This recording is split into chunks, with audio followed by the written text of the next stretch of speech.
Thanks for tuning in, whether you're watching this live or you are watching a recording.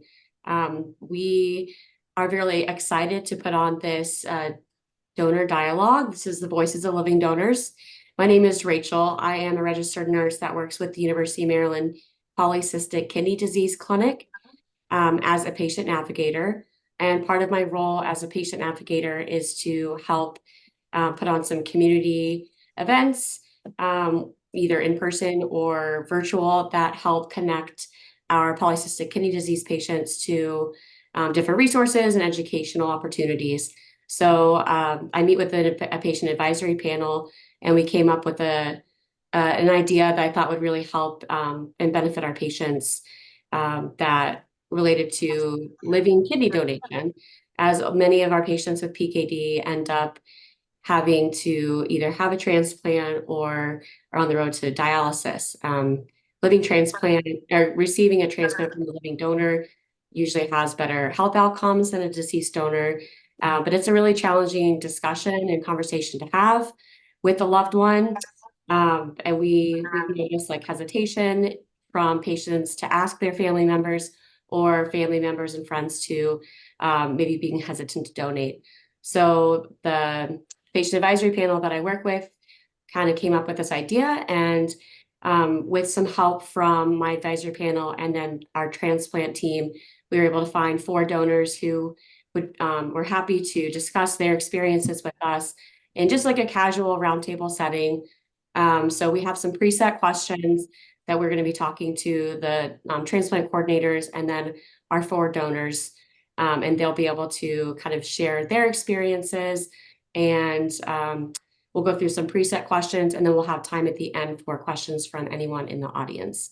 So just everyone will get a chance to introduce themselves, but here we have on the panel Kimberly and Christine, and they are transplant coordinators, and they'll introduce themselves a little bit more for University of Maryland's Transplant Center. And then we have Kathy, Jesse, Matt, and Nicole, who are our living donors. So we have some preset questions. So we're going to first talk to the coordinators and go through some of those. And then the questions will be for our donors to talk about their experiences. So first questions for the coordinators. So for Kimberly and Christine, can you talk about the steps that are needed in order to donate? Like, what is the process? What do donors have to go through? Confidentiality, all sorts of stuff. Can you elaborate? Yeah, so I'll take this question. Can you guys hear me okay?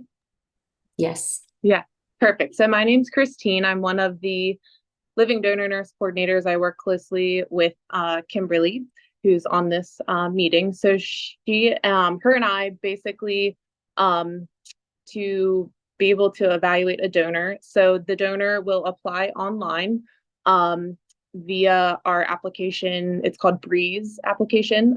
So the donor will go online. Basically, it's a full health history that they will fill out. Goes through all the health history, medications that the donor is currently taking, family history, everything like that. So if the donor does pass, so there are some hard stops with that online application.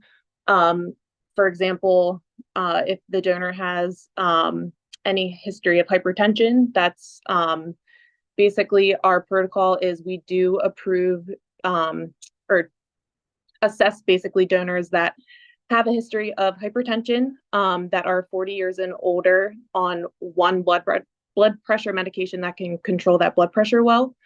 So if they're on more than one medication, that would automatically rule them out.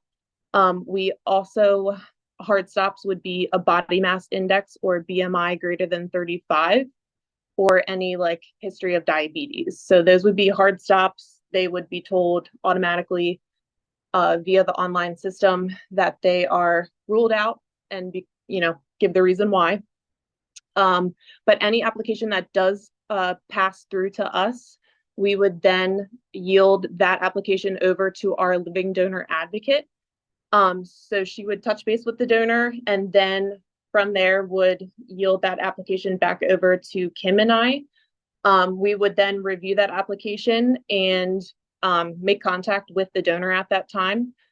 We take some time to fully review the application with the donor. And then the next step would be, first thing is compatibility testing. So with the compatibility testing, that would determine if the donor would be a direct match or not. So direct match means that that donor can donate directly to their intended recipient. If they are not a direct match, we do have the option of the paired kidney exchange program, which is basically kind of like a swap. So they wouldn't be donating directly to their intended recipient, but they would still be donating on behalf of their recipient to still get that recipient a live donor kidney. So it's like a swap. So basically, once we would find out if that donor would be able to donate directly or not, then we would move on to do a more in-depth blood work panel and urine testing. So the initial lab phase, the blood work panels, just various different blood panels that show us how well your organs are functioning as a donor. We do urine testing, which shows us a good idea of how your kidney function is. And the main urine test that we do is what's called a 24-hour urine collection. So after the donor completes all of that blood work, urine testing, we would then have our nephrologist review all of that testing. Now, that testing is done just through that donor's local LabCorp facility. So that's a nice perk. The donor does not need to come physically here to University of Maryland to complete that testing. They can just complete it in their local community at a LabCorp. So once the donor does complete all of that blood and urine work, the nephrologist would review all of that. If there's any concerns regarding any of that testing, sometimes we do refer the donor back to their primary care physician to follow up on some things, or sometimes they do recommend repeat testing. So usually this phase can kind of take some time for some people, but when that donor is cleared from that standpoint, then we would bring that donor in for in-person evaluation. So we would bring the donor to University of Maryland for what's called a donor day, which would be, like I said, in-person evaluation with our full team. So the donor would then meet with one of our transplant surgeons, a nephrologist, which is the kidney specialist doctor, also meet with our social worker, and then Kim or I, the nurse coordinator, to go over some consents and education. And then the donor would also have additional testing that day, which would include some imaging, so a CT scan of the abdomen and pelvis, chest x-ray, just a basic EKG of the heart, so showing us the heart rhythm, and then depending on age, some additional cardiac testing. So then once the donor would complete that full donor day, Kim and I would then gather that donor's full workup and then present it in our committee meeting, which we hold every Wednesday of the week. So that's basically the full official meeting with the full interdisciplinary team where we review the full donor workup and officially approve or defer that donor at that time. So then once the donor would potentially be approved, and as long as their recipient is ready, on their end, if they are a direct match, we would then, think about surgery, right? So typically the surgery date is kind of driven by the donor. People have busy lives. It kind of depends on the time of year. Typically people around holidays, it's kind of tough, busy times of the year. So just kind of driven by the donor when they can go to surgery. But if people want to go kind of quickly, we can usually schedule about a month out once they're approved. But like I said, sometimes we wait 6 months if the donor can only, do it at a certain time frame. Once that surgery is scheduled and the surgery, so kind of prepping for the actual surgery date, we do require the donor to come again to University of Maryland in person for what's called a prep appointment. So that is required about 2 to 3 weeks prior to that surgery date. At that prep appointment, they kind of do just a full health history, anesthesia evaluation on the donor, and draw the final blood for the cross match before surgery. And then that's kind of the only in-person required appointment that we need for the donor before surgery. And then once that happens, surgery date happens, and then typically the donor would be inpatient, so in the hospital for about 1 to 2 nights. Typically the donor feels pretty comfortable going home like the day after surgery. And then once the donor is discharged from the hospital, we do require the donor to come in person for follow-up. It's typically 2 weeks after discharge from the hospital. We have the donor come follow up in the clinic with the surgeon just for, a quick check of the wound, the incision, make sure everything's been going well. We do a little bit of blood work. And then typically the donor at that point is like cleared to drive again, as long as they're not taking any kind of narcotics and things like that for pain control. And usually at that time, if the donor is doing kind of remote, like desk work, kind of work at home or in an office where they're not doing physical labor, they usually feel okay to go back to work at that time. But usually the full recovery time for a donor is about 4 to 6 weeks. So if they have some type of physical job, they most likely will be out for that full 6-week period. So after that follow-up appointment, usually the next point of contact with our team is at the 6-month mark. So we follow all of our donors 2 years post-donation. So we would contact that donor at the 6-month mark, 1 year and 2 years out to review just some follow-up questions. And then we also send the donor a lab slip to complete just follow-up blood work and a urine test. And that's kind of a quick rundown of the full process. The time frame for everyone, it kind of moves quickly, more so for obviously the workup portion. Some people have moved through it within maybe 1 to 2 months. Some people take 6 months. It just depends on, if donors need to go back to their primary care to follow up on certain things.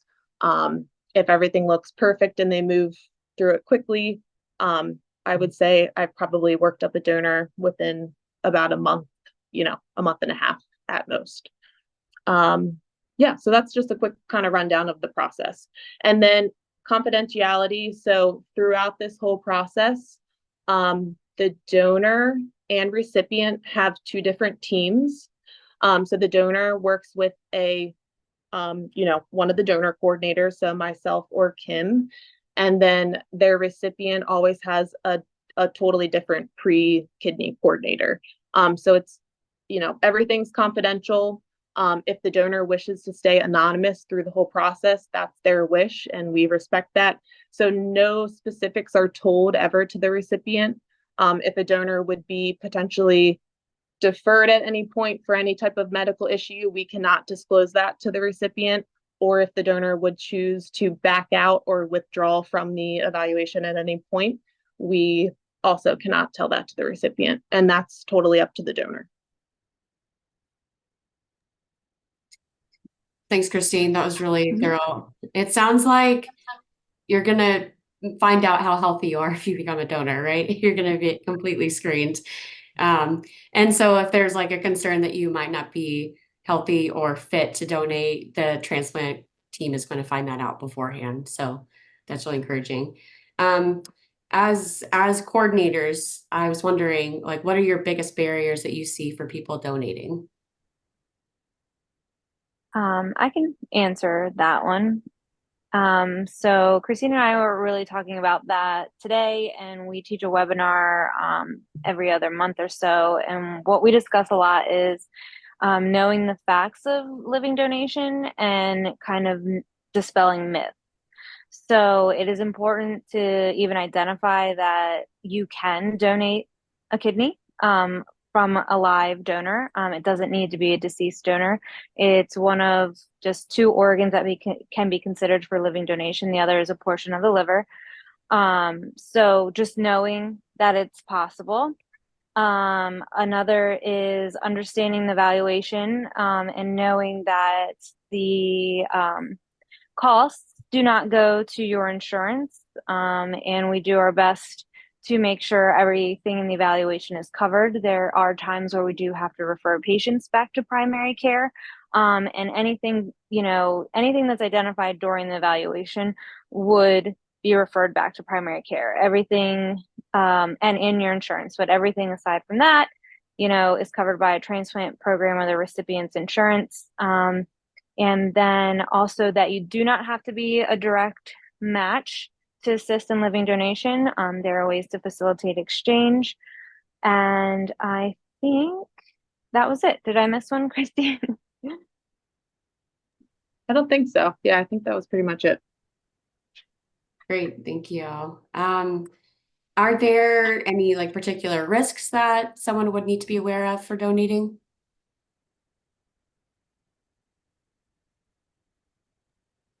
I would say the risks are mostly associated to just upfront considering an elective surgical procedure. So anytime you are undergoing a surgical procedure, there are potential risks associated with the procedure. So for example, abdominal surgery. And then we have to consider your other health factors. So you're evaluated based off your health history and what could potentially be your risk opposed to someone else's risk. There is a risk for high blood pressure or change in blood pressure after donation. It's not always seen right away. Sometimes as the body is acclimating a little bit, you might note a change in your blood pressure and then that'll come down, or that it could be something that's noted years down the road, depending on your age. So what we're screening for and then what we promote afterwards is preventative cares. A lot of the things that we're screening for is already built into what your primary care is doing. And these are the ways that we are just generally reducing our risk factors for diabetes, hypertension, high blood pressure, and things like that. So that would be a potential risk to think about. And then what we talk about considering financially is just understanding any potential financial risks. So insurance wise, should not be an issue with pre-existing conditions. That is something that has changed with the change of healthcare. We can't always assure that laws won't change again. So taking that into consideration in your overall decision, and also sometimes in that consideration for life insurance coverage. And I think these would be the larger risk factors that we discuss. The overall change in lifestyle and health of the donor should not change that of anyone else who hasn't donated. Great, thank you, Kimberly. I think you answered my last question in there already. So anything else that our coordinators, Kimberly or Christine, want to add before we move on to our donors? No? Okay, great. I would love to ask all 4 of our donors to take a few minutes to each share your story about why you decided to donate a kidney. And we can start with Matthew. Did you raise your hand? Yeah, I'll go. Okay. Yeah, I always like to go first. I set the bar low for everybody else. This goes back, and I know you said a couple minutes, but the history is we found out when Greg was in utero, they did, my son, he's 30 years old now, did an x-ray and saw something on his kidneys. Got myself tested because, of course, things are my fault always. Nothing there. My wife got tested. There was a mutation, and there was nothing we could do about it. Greg was going to Hopkins getting blood tests as a little baby, and there was just so little known 30 years ago that there really wasn't anything we could do. My wife started being symptomatic in her late 40s. She was on dialysis for about 3.5 years. Got a kidney I saved my kidney for Greg, which is a weird reasoning. I thought there might be an emergency because I was a perfect match. But what could really happen? it was something I had to go through. Carolyn got a donation from, I believe it was Pittsburgh, but it came with, or she developed a blood clot. So they had to take it out about 17 hours later, which was a really bad situation. It was terrible. So she did dialysis for a couple more years, and it came down to me. Um, I wasn't a perfect match, so we did the paired exchange at the University of Maryland. There were eight different people involved, all over the country. I tried to find the article, but I couldn't find it from 12 years ago. Next month it'll be 12 years. On another note, about 10 years, I was the Baltimore chapter coordinator for the PKD Foundation. Now my wife and I do the walk. Someone else has taken over those duties. And I've actually told this story in front of Congress once. My wife and I got up in front of Congress and told our story many years ago. There was some kind of a House bill that I believe was funded, and I've been involved in this for a lot longer than I care to admit, and I know more than most people should. But as far as my health after I donated, my remaining kidney compensated. I get blood tests taken still, and I just turned 60 for other reasons. No serious health issues, and my levels are always fine. I've had there's no repercussions, no negative things. I got dizzy like 2 days after I donated, but that's about it. There's really not much more to tell about it. So I was a success story, and I know I've heard some negative stuff, but I'm fine. I'm okay. I would do it again, but just got the one left. All right. Thank you, Matt. How about Jesse? Can you share your story of why you donated? Sure. So also try to keep it brief. I donated in September of 2022, and around Christmas the year prior, my mom, as she always does, asked if we had any New Year's resolutions or anything, and I told her I didn't do those anymore because 2020 was obviously so out of control. And I very offhandedly was like, "Who knows? Maybe I'll donate a kidney." And I think within a month, I had submitted an application. I had the experience of going through two different transplant centers. I actually started at Hopkins, and was planning donating to a stranger. And then sometime around May, found out that a family friend was in need of a kidney, had gone through cancer treatment and was in remission and was approved to be a recipient. So I switched over to University of Maryland, and I think by August I'd gone through all of the testing, and a month later I was cleared and in the OR. Very humbling, weird experience. I'd never gone through I've never had a cavity in my life, let alone had to go to a hospital for any major surgery. So, I think those first 2 weeks really were the hardest. And now I almost laugh every time I can put my socks on with no issue, because that was not the case immediately post-op. But yeah, if I had 3 kidneys, I would donate another one.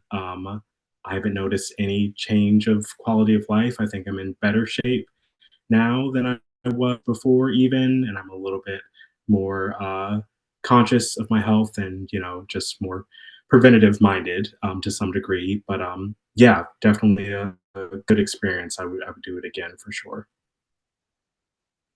Thanks, Jesse. How about Kathy? Can you talk about your story? Okay, here I am. Yeah, so my two younger brothers were diagnosed with PKD, and they got it from my mom. And so we knew that, they had it. And my youngest brother, he had been monitoring his levels and, going regularly every year to his kidney doctor. And it was a thing where we were on vacation and he was acting kind of weird, just off. And lo and behold, his kidneys function took a dive, major dive. So he was like, his function was like at 10. And so it was like this an emergency call that his wife called me and was all frantic.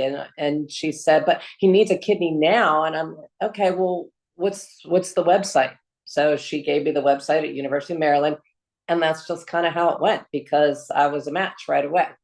And this was during COVID. So I donated February of 21, and all this started August of 2020.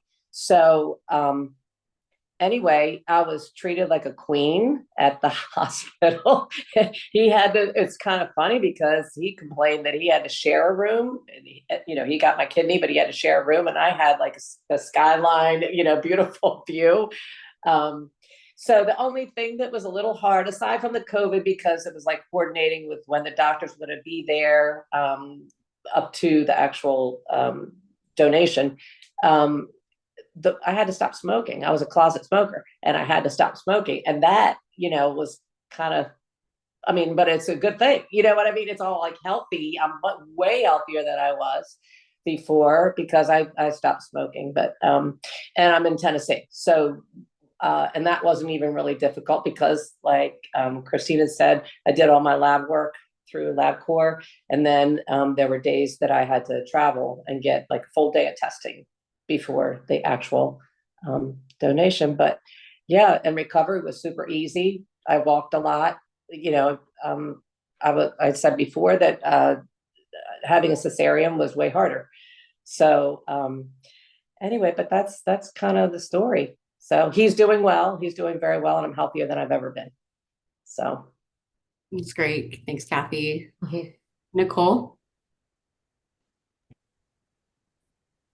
Yes, hi. My name is Nicole June Williams.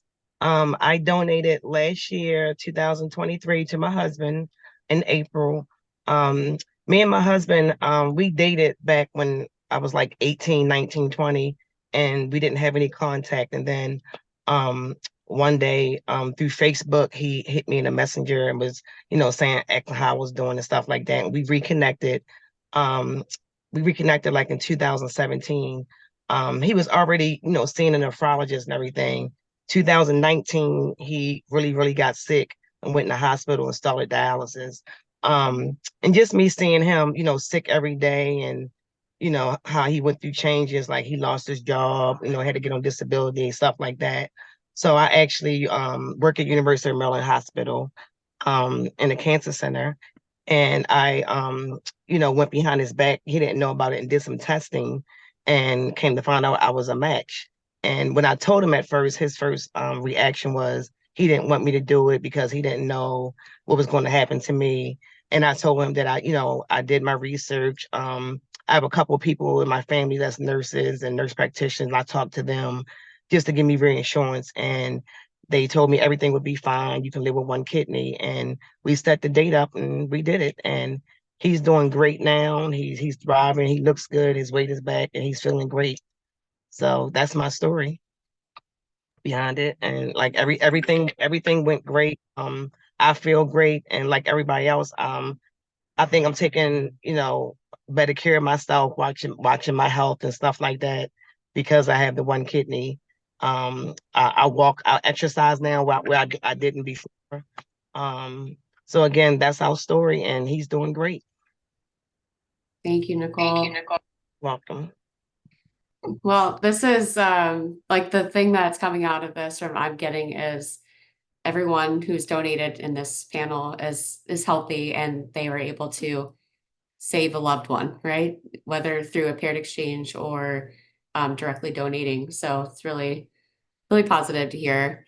I'd like to ask, and this could be any of the 4 donors. So if there was anything that you wish you had known before donating.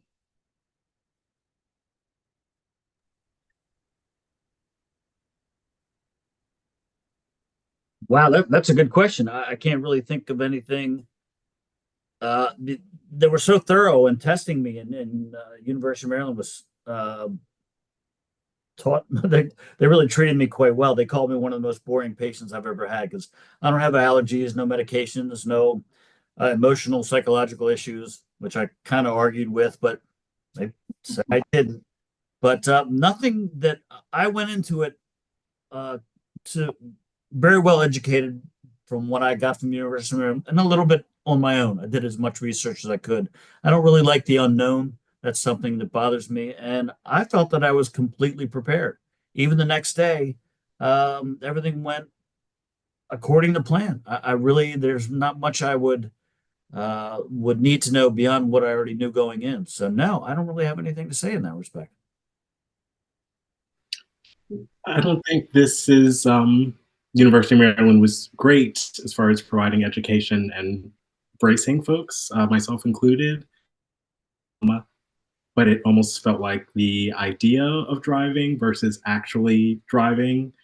So just the experience, I think, post-op, again, had never been in a hospital, never broken a bone, nothing like that. So I very quickly was like, oh, your abdominal muscles do a lot of things that I had not considered until now. I'm like feeling it with every step. So just some of that pain, I was able to manage everything with Tylenol. Like I didn't take any of the harder. After I was out of the hospital, in the hospital, I was loaded up as needed. But at home, I was able to manage things pretty simply there. But still, I just would say the practical experience hits you harder than the theory, which of course makes sense, but it doesn't make sense until you're going through it. So what I was going to say that I will never forget, because it was such like an emergency thing.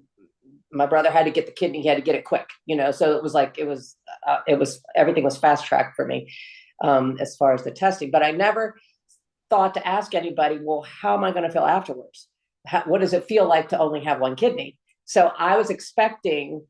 So I went to the pre-op, and at the end of it, she said, you know, do you have any questions? And I said, yeah. So how differently am I going to feel? Like, what do I expect? You know, what can I expect? I know I'll be healthy. I know I'll be fine, you know, but how am I going to feel? You know, am I going to be able to take step aerobics or what? She said, you don't feel any different. She said, in fact, that's one of the things that happens is that you forget that you only have one kidney. So you might, you know, she said, some people, you have to remember, you can't just order tea from India, you know, and not know what's in it. You know, she was kind of, yeah, you just have to make sure that everything that you put in your body is kidney friendly and that kind of thing, because, and I, you know, it is true. Sometimes I forget I actually donate. That's how, you know, that's how normal I feel. So I wish everybody could feel what we as donors feel, because then a lot more people would donate, I think. So. Thanks, Kathy. That's kind of why we're doing this too, just to get perspectives of people who have donated. Nicole, was there anything you wanted to add to that? Anything you wish you would have known? No, not really. Like I said, I was really, you know, educated on it. I actually I worked with a lady who donated to her brother, so she gave me a lot of insight. And she also encouraged me to join a living donor group on Facebook, which I did. And I talked to a lot of people on there as well before I donated. So I knew you know a lot of things that, you know, could happen and, you know, different stuff. So I was okay with it.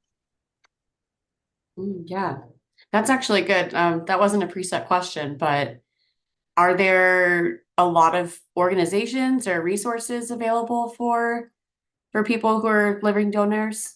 Like, was that easy to find, Nicole?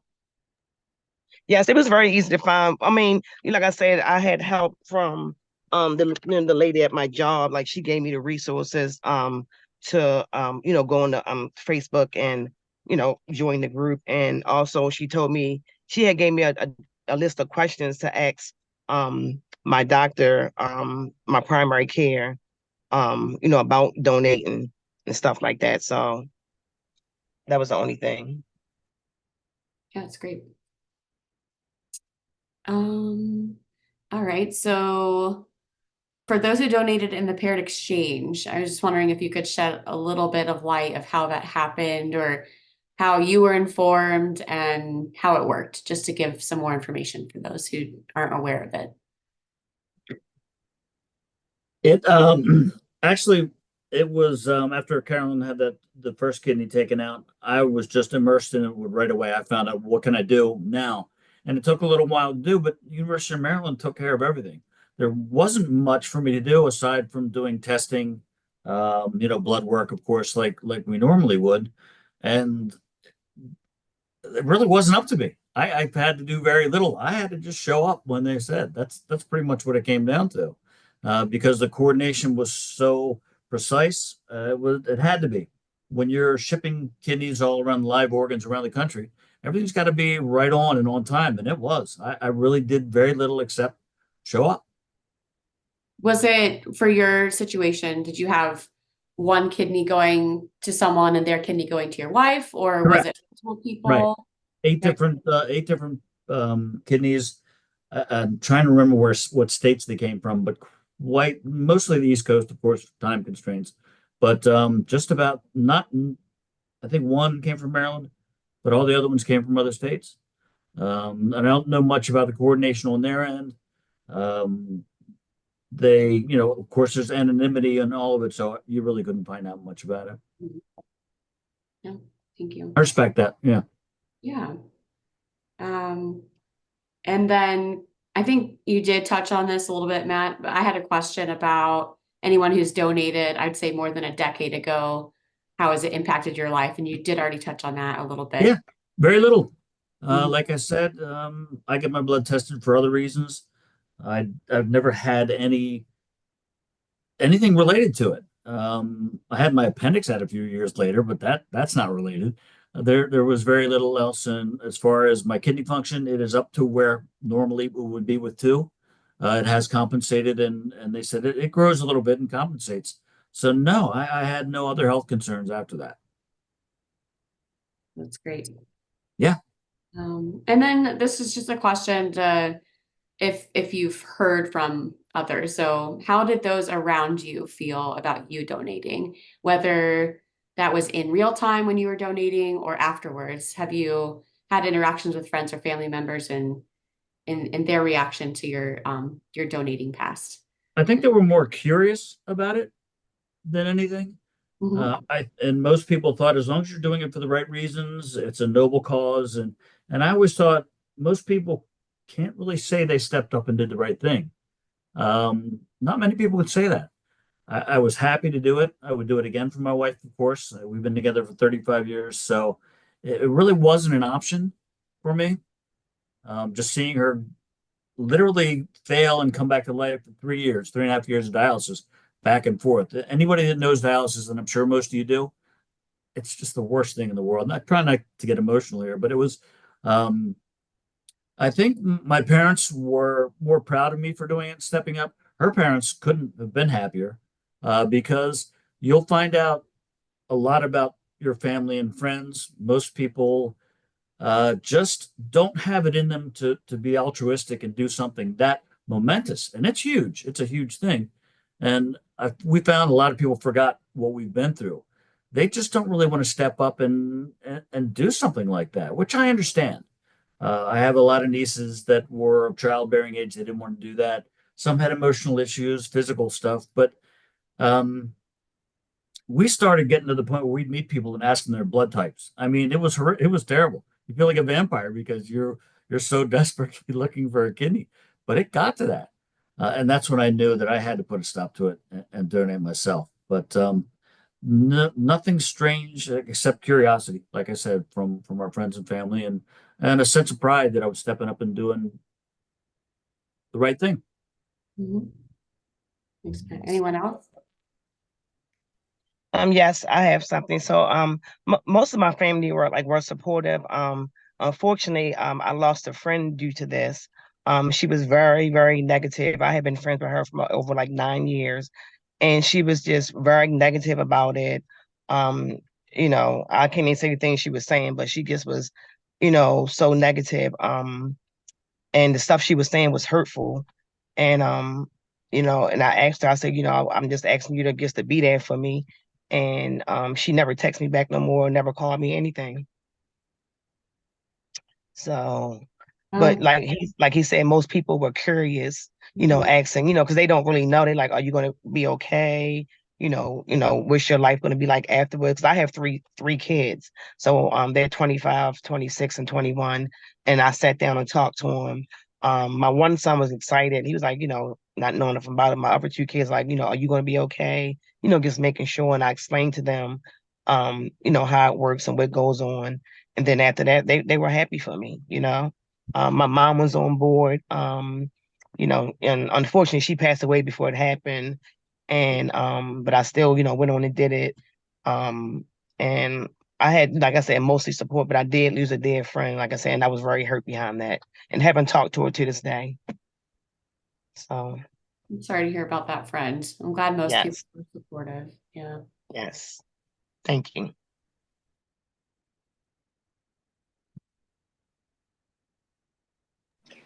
So my family was very grateful, because I think so. I have two older brothers, two younger brothers. Two younger brothers have the PKD, so I was able to donate to my brother Joe, which meant that nobody else had to do it. You know what I mean? So I think they were kind of like, whew. But after everything, it was like they were grateful for me, that and his wife and the kids and that kind of thing. And the other thing is that people, friends, it's like, wow, you're a lifesaver and all that. But my response is, well, would you do it too? If it was your brother, or your sibling, that would be an automatic. You would do it. It's, so anyway. So Thanks, Kathy. My friends were all on board immediately, and my immediate family took longer to come around. I knew they would be supportive in the end, but kind of off the bat, I have my parents and two sisters, and they were all like, "This is a terrible idea. It's so selfless and altruistic and kind and amazing, but you should not do this and get someone else to do it."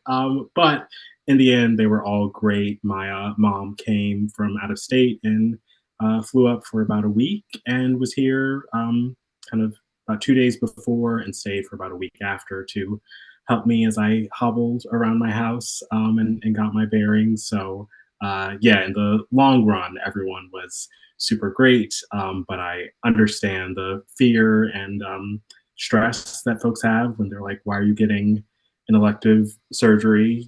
There's no need for it. You're not getting anything out of it. What's the benefit? But yeah, it took a few long conversations, and they were convinced. They're like, okay, this is great. We're so glad we told you to do this. I'm like, did you? Okay. Revision is history, but as long as you're on board, that's what matters. Thanks to everyone. I wanted to see if there was any other things that I don't have any more questions, like preset questions, but wanted to give Kathy, Jesse, Matt, Nicole, or Christine and Kimberly a chance to say anything else that they thought of in this before we open up for questions from those who are attending.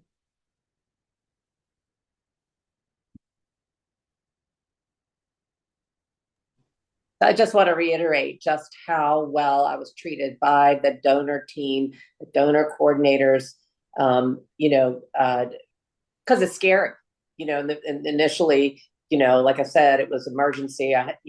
Yeah, you're okay, your blood type matches, and then I'm like, okay, well now what? I mean, it was scary. It really is. I was not gonna not donate. I knew I was gonna, but anytime I called, immediately, if I didn't get them right away, I got a call back in a very timely fashion. So that was very, very comforting, that I knew that they had my back the whole way through and afterwards too. Sometimes I still call and talk to Kimberly. I have a couple of questions about what was my last about taking magnesium, I think was my. So anyway, so I feel like I still have that connection and I can always call. So A1A. Thanks, Kathy. I just wanted to add that I feel very proud of all of you as donors. And I wanted to say thank you again. I think being part of the transplant team, we want to make sure that you still have a connection with us. So we try to make ourselves available. But then we also, want to give you tools to go out in the world, because in reality, you can be very successful. And a lot of donors come back and say that they feel much more in tune with their bodies and preventative care and understanding how to move forward with things. And a lot of people end up saying that they feel healthier after donating. And I don't know, it's a testament, I guess, to what we can do for each other. And I'm very grateful for you all.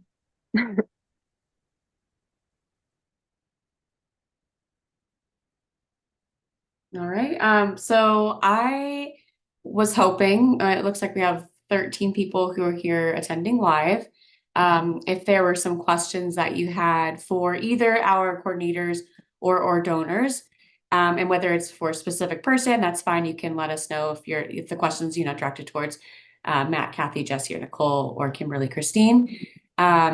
I can either, if there's the ability to raise your hand, I can allow you to talk, or you can put a question in the chat and we can read it out that way.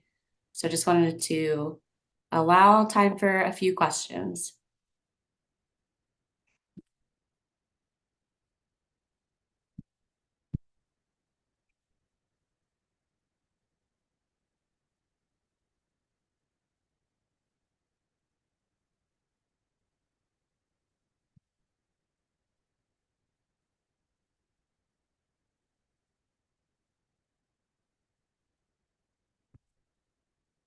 All right, RW, Hi, can you hear me? we can. Yeah, the chat was disabled, so thank you.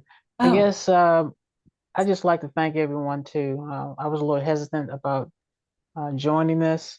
I have PKD. I discovered it when I was at age 48.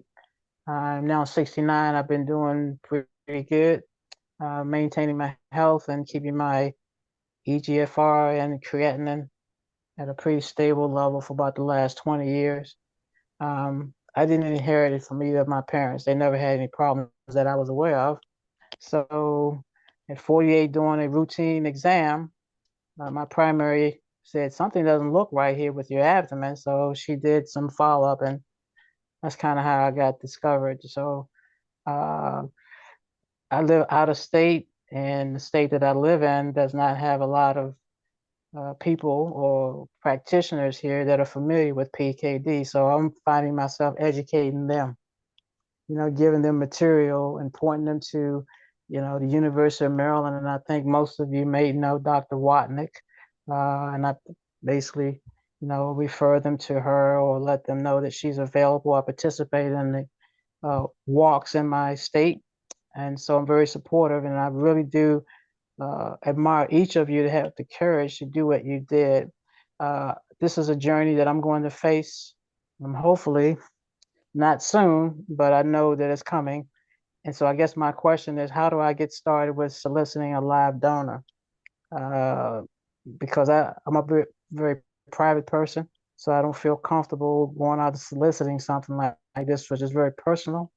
And not a lot of people, as you said, and you probably know, are willing to make that sacrifice. So how do I get the communications or find the courage to start soliciting for the possibility, because that's going to be inevitable for me eventually. I think it's for a lot of us, it was out of necessity. Like I said before, I think we just desperately got to the point where we couldn't be shy about it. There are church groups, there's all kinds of bulletin boards, there's social media. If I don't really use that, but my wife does, you could put out a call for neighbors, friends, family.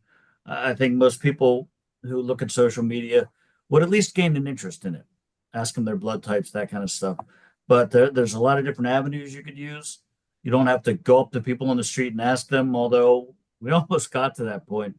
But I think it's just going to become more so important to you that you'll get over those the trepidation and any kind of thought of being shy or introverted. I've always been an extroverted person, so it wasn't an issue for me.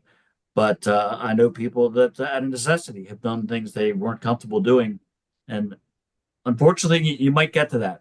I hope you do well, but it might come to that point eventually. Just being honest with you. It's a good question and a good comment. We do a lot of education on how to start the topic. And a lot of it is kind of to play off what Matt said, but when we talk about some of the fears or barriers, at some point, as you already are, you become kind of an educator and an advocate. So you can start by sharing your story, because a lot of people may not understand that this is a genetic disorder for you and what it causes. You didn't cause this to yourself, it wasn't your lifestyle.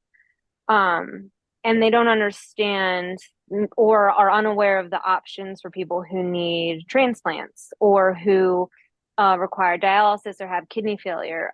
Its effect on your quality of life, its effect on your work, your participation in the community, what you want to do with your life. So we always talk about sharing your story. And sharing a story, just a quick kind of sandwich, you can use all of those platforms that Matt mentioned, like church bulletins, Facebook. Have your friends kind of discuss things for you as well on the days that you're kind of not feeling up to really going through your personal, issues. But we always say, put yourself out there. Tell a little bit about your story, what's going on, you were diagnosed, what it's causing, give some facts, maybe about APKD and some of those things, like, did you know that you could help someone by donating an organ? For the people who aren't sure. And then, so it's kind of like a sandwich, a little bit about yourself, a little bit of facts, and then a little bit of like what your goals are, what maybe PKD is keeping you from doing, what if you're already on dialysis, what dialysis is keeping you from doing daily, and then just providing information. So we are always pro putting University of Maryland's link, if that is a program that you want to go with, and people can be inquisitive and ask us directly by filling out the link. But there's also other resources like the National Kidney Foundation, that has a lot of resources on like what it is to be a living donor and things like that can help as well. Okay, thank you. Mm-hmm. All right, we have a couple questions that have come up in this chat. So we have a question to the coordinators. How do you go about beginning the conversation many times with strangers? Many times with strangers.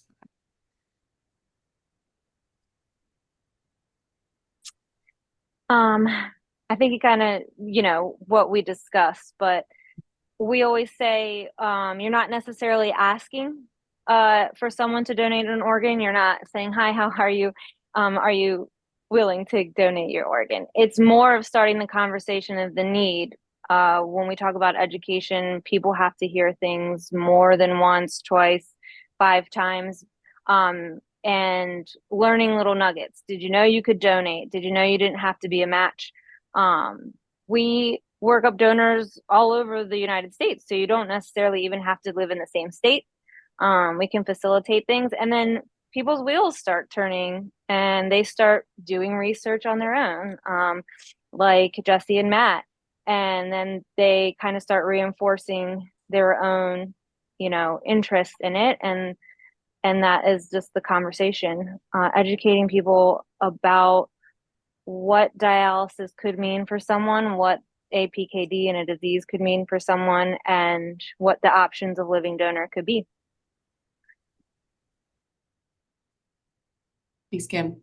A question from Fred. He says, can you speak more about who bears the cost of the donor's procedures and healthcare? Yeah, I can kind of touch base on this. So basically the cost of the donor, so the whole initial testing and evaluation is covered under our donor acquisition. So it's covered under University of Maryland. Nothing comes out of the donor's pocket. And then the actual surgery and any potential post surgery complications would be covered under the recipient's insurance. So they're educated on what they need to do to be able to cover that living donor. So nothing specifically really is out of pocket for the donor. Obviously, you know, if the donor is kind of coming from out of state, they might need to pay for some travel or housing, but there are some potential grants that people can qualify for that would cover for loss of wages, housing, and things like that. Thank you, Christine. Real quick, there's a comment from Michelle. It's not as much of a question as a comment for the panel. She says, I can't tell you how much I and my husband, who's listening with me, appreciate this session and how hopeful it's making me feel. I've been feeling a bit weighed down by this lately, and all of you sharing your stories has been invaluable to me. Thank you so much. This has been uplifting, and I have so much respect and appreciate all of you. Thanks, Michelle. It looks like RW has her hand up again. Let me just Thank you. I did have a question. Where would I go to find information? I'm like Matt. I want to be proactive. I've been doing research and stuff myself, but I don't want to wait until I have to. I want to be prepared so when it happens, I have the answers and I'm actually orchestrating my own healthcare and decision making rather than relegating that to somebody else. So where do I go to get that? Because my entire adult life, I've been in control, making my own decisions, and I don't want that to be compromised because of this situation. I do find that I've kept it to myself. My family does not know that I have this disease. I have a distended abdomen, so even some of my closest friends don't even know. They just think that, you know, I'm gaining weight or something. I actually go to a famous eatery that I frequent a lot, and they had a new employee in there, and she looked at me and she says, "Congratulations, when are you due?" And I started laughing, and I said, "Ma'am, I'm almost 70 years old, so I don't think that's possible." And she was very embarrassed. So I try to put humor in it, but try to educate her. And so I said, here's what my issue is. And I spoke to her about PKD. And I said, you know, if you're interested in finding out more, go to this website. And so I try to help them, but also make light of it. But I guess what I'm trying to say is I want information so that I can help not only educate others, but make myself comfortable with interacting with others to do that. I was on social media, I was on a site, and I joined a group, and the group got hacked. And so I'm very, very leery because I'm in the IT area. That was my profession. So I am a little leery about putting information out there that could be exposed, you know, by illegitimate means. You know, everybody here is vulnerable. And then once you get your information out there in this environment, you kind of lose control. And so when when your trust is violated like that, it makes you harder to get back into it and seek the information and the help that you need. That would be my comment. So if you guys can help me with something like that, it'd be greatly appreciated. Thank you very much for sharing your information.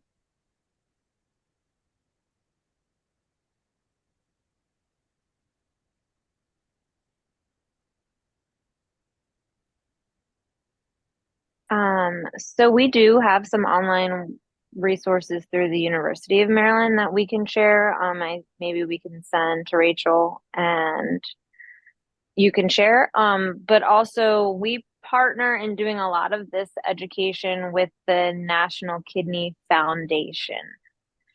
So if you were to Google National Kidney Foundation, they have a section for recipients and learning about chronic kidney disease in general, not specific just to PKD. And then they have a section on how to find a living donor. And then they have a section specifically for living donors who are doing their self-research and want to know what it's like across many centers. We all do essentially the same thing in different ways. So it's helpful to have an outside perspective with that foundation's information.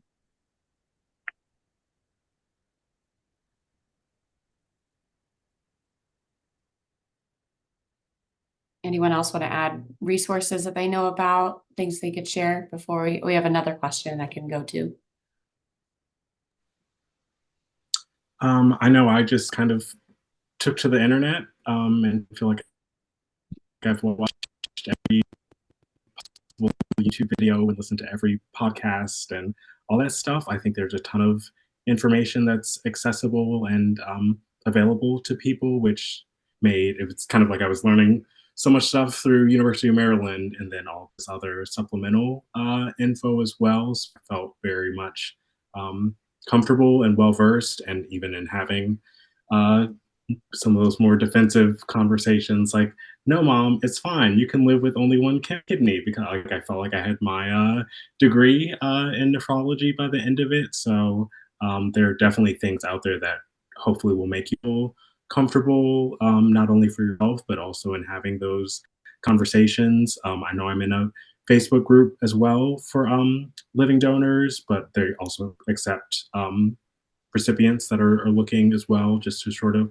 share info, and also kind of the weird random questions that folks have. It's not always the highly technical info you need, but someone in there saved my life by saying, oh, you should get a little heating pad for the hospital. Like, maybe they have them, maybe they don't, bring one just in case. And it literally like saved my life, not only there, but for the 2 weeks kind of post-op having it. So I think a lot of that sort of is insider info to some degree. It's not until you're sort of in the process where you can figure that stuff out. But yeah, the internet is definitely your friend in that regard.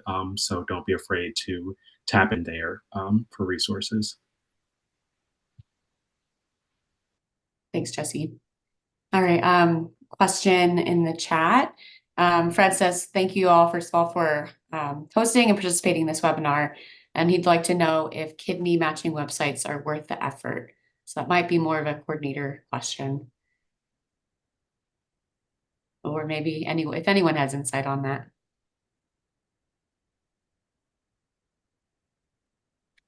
I guess I have a clarifying question. Do we mean like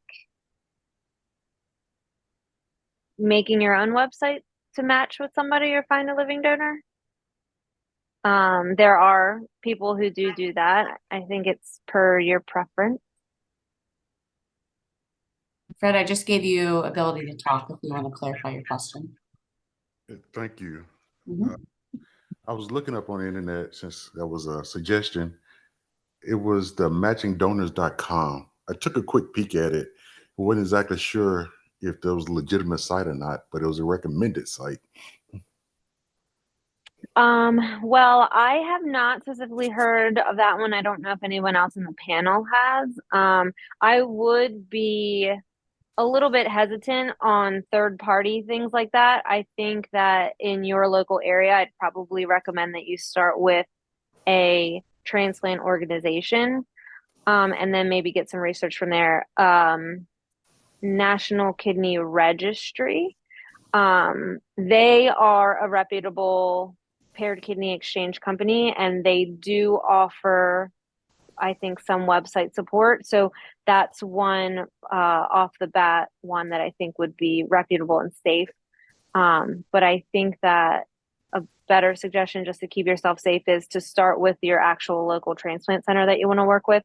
I usually tell recipients who are also considering putting their information out there is one of the benefits of funneling them to your transplant center is that I see it as a way to help protect you as well. So you're not giving out your phone number.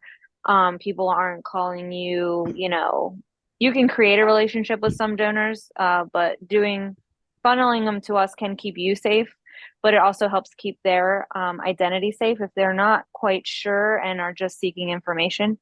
So can empower both of you to have the transplant center help. Thank you. Mm-hmm. Another question in the chat. Does University of Maryland have an upper age limit for recipients?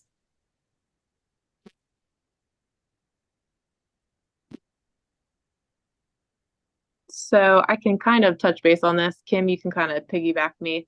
So recipients is kind of iffy. So usually I would say in the age of like in the 70s, usually they're deemed LD, so living donor only. Is that correct, Kim? Correct. Yeah. So typically upper age, usually they're deemed if they are approved as a transplant candidate at University of Maryland, typically they're deemed LD only, which is living donor only, which they would need to come forward with a potential living donor that is a match for them. So yeah, that would be kind of, I would say, yeah. So I would just piggyback by saying that essentially is in the eyes of how deceased donors are allocated. We know that there's a long wait list. So for some patients that are 68 or above or 70 or above, it may not be within your best interest to wait on the deceased donor list based off your blood type and your age. Some of the minimum wait times for blood type can be up to 5 years for your first offer. That could be your most minimum wait time. So if you think about having that wait time at an advanced age, it may just not be within your best interest, but you may still be healthy enough to be a candidate, which is why they would recommend that it would be living donor because it cuts down that wait time. But we have had, recipients that are well in their late 70s that have had a living donor and have come forward, have been approved and went to surgery successfully. Thank you, Christine. Thank you, Billy. A question in the chat from Dan. He says, thank you all so much for sharing your stories. I am in need of a kidney. My wife is planning on donating, but we have not yet begun the process.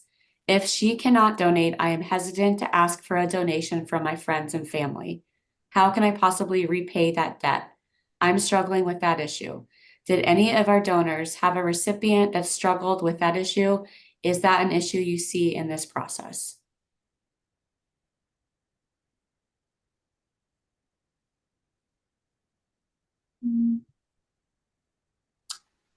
I correct me if I'm wrong. I think I'm the person who might have one of the more distant donor-recipient relationships. My recipient was one of my dad's college friends and fraternity brothers, so someone I knew growing up but didn't really see regularly, and I wouldn't say we had a close relationship prior to donating, and I wouldn't say we have a particularly close one now, which is fine. I think I understand what you mean, just as far as this, from the donor perspective, feeling like you're asking for this huge gift to be given, but from the or from the recipient perspective, but from the donor perspective, it was, I don't want to say removed emotionally, but I just remember in my research, I'm like, okay, some people have 0 functioning kidneys. I have 2. We both can live with 1. So like it just was such a mathematical, simple thing for me where it was like, why the math checks out. I'm privileged enough where I am healthy and I have a job that is flexible and will be supportive, and I have a community around me. Those were kind of my big 3 things. So I'm in a rare spot where there were no pitfalls that stopped me from donating. It wasn't like I couldn't pass the physical portion of it. I, wasn't going to lose my job or income by doing it, and it's not like I had no one that would check on me, in my personal life afterwards. So it didn't really feel like anything was taken from me. It's like I would do this 1,000 times over again. And I know in my research, there was someone who gave a TED talk about donors, and there's a theory that a lot of donors have a portion of their brain that just is geared more towards empathy, which I'm like, having talked to a lot of donors, I'm like, I can see that. I'm not going to toot my own horn, but for the rest of you all, that makes sense. So it really, I understand feeling like it's a big ask, but I know for me, it wasn't a big give at all. So that's something I think just to be mindful of as you go through the process. Thanks, Jesse. Any of our other donors want to comment? Okay. We have several more questions. We're trying to end at 8:15, so I'm not sure we'll get to all of them. Quick question from Mary asking if you're able to do a paired exchange if you're over 70, or if it has to be a direct donor. That one's a little harder to answer. I think that is all case by case basis based off personal health history. Okay. And then a question from Michelle, if you have a living donor, but you're not yet on dialysis, can you have the transplant? I can speak on this one. Yes, we most definitely do preemptive living donor transplants. So yeah, if you're not yet on dialysis, we most definitely can still work up a donor and approve them and get you guys to surgery. And I think that's the preferred method anyways. We would love to have you get a donor and have a transplant before ever going on dialysis. So there is a window of time usually if you're familiar with the EGFR, once that number gets below 20, you're not usually in need of dialysis until it's below 10. And there is a window of time where you can have a transplant before going on dialysis. And then we have a question from Karen. How long did donors end up needing to take off work, and how did employers react to time off?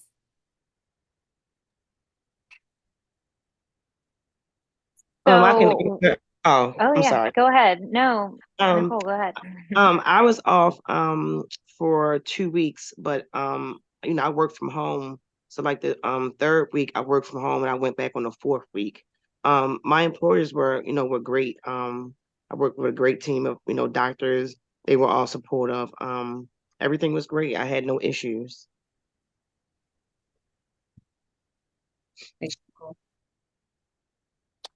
I just wanted to add that we're learning that many different states are supporting donors. Maryland state employees do, they get acknowledged for being donors, so they don't seem to have, I think it's the topic is easy for them to have and to find coverage. And like Miss Nicole said, it just depends on your work, what type of work you do. We always anticipate and cushion for a full 8 weeks until we can see you post-op and determine whether or not you're able to go. 8 weeks, 6 to 8 weeks, no heavy lifting, pushing, pulling, until we can clear you to go back sooner if it's, warranted. My employer sent me flowers, which was very kind of them. I work again remotely, but I'm in the event production space. So normally I'm doing communications and marketing just on my laptop, but I do travel for work and staff things in person. So I think I was right. I was off for 2 or 3 weeks and then back on my laptop. And I think right at the 8-week mark, I was set to travel, which is moving and lifting and all that fun stuff. And I think they sent someone extra who kind of did all of that for me. And I just kind of had to direct them and do the lighter things. But yeah, overall, they were super flexible and amenable to whatever I needed. So yes, I would say the more time you can give them, I'm sure they'd appreciate it. And hopefully they can help work through the whole process with you. Great, thank you. All right, that I think covers, oh, we have one more. If my GFR is 20 and I had a matched donor, you would be able to transplant me. Yes, so you would have to link up with the transplant center, be deemed a candidate. So there is a health evaluation. Just like we talked about the health evaluation for the donor, the recipient has a health evaluation to make sure that they're healthy to receive the transplant so that you're successful. A lot of the things are the same: blood work, cardiac workup, CT scans, things that you're probably already doing with your nephrologist and have done. It's reviewed by a multidisciplinary team. If you're deemed to be a candidate to receive transplant and your donor is deemed to be a candidate for donation, then you, with a GFR of 20 or below, you would be considered a candidate for transplant. Great, thank you.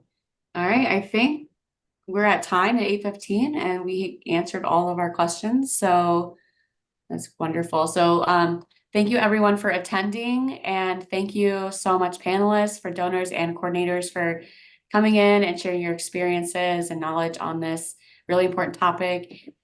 Really happy to have everyone here, and I feel like this is a really valuable resource for even those who couldn't come, to be able to watch this recording and be able to see these experiences and share them with loved ones. So thank you so much.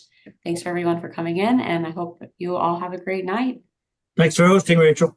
Yeah, thank you. Thank you.